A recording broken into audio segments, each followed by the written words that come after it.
Since this administration wants to gaslight us and we are going to see zero accountability for Epstein because we know that the majority of our government is on that list, I thought it was important to bring up the allegations that were put against Donald Trump by 13-year-old Katie Johnson.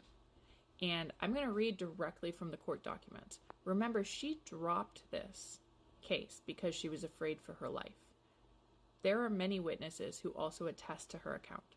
So, trigger warning, because this is not the easiest thing to hear. But it's important to understand what we are excusing and what we are letting people get away with. Shortly after the assault by the defendant Jeffrey E. Epstein on the plaintiff Katie Johnson, Plaintiff Johnson was still present while the two defendants were arguing over who would be the one to take Plaintiff Johnson's virginity. The defendant, Donald J. Trump, was clearly heard referring to defendant Jeffrey E. Epstein as a Jew bastard as he yelled at defendant Epstein that clearly he, defendant Trump, should be the lucky one to pop the cherry of Plaintiff Johnson.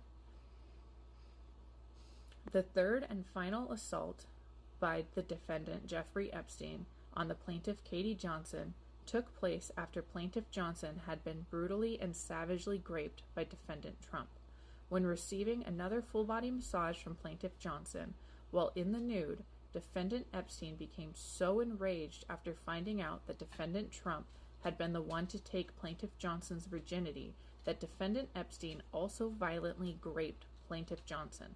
After forcing Plaintiff Johnson to disrobe into her bra and panties while receiving a massage from plaintiff, defendant Epstein attempted to enter Plaintiff Johnson's back cavity with his member while trying to restrain her.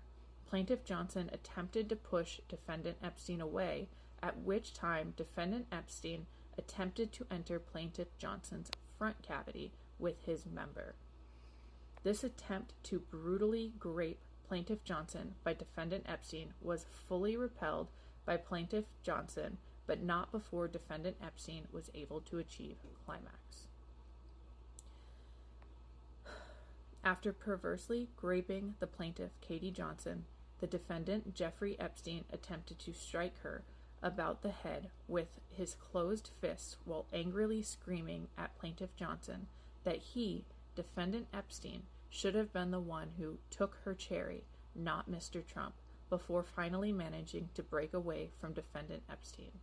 The plaintiff, Katie Johnson, was fully warned on more than one occasion by both defendants, Donald Trump and Jeffrey Epstein, that were she ever to reveal any details of the rape and physical abuse that she suffered as a slave for defendant Trump and Epstein, the plaintiff Johnson and her family would be in mortal danger.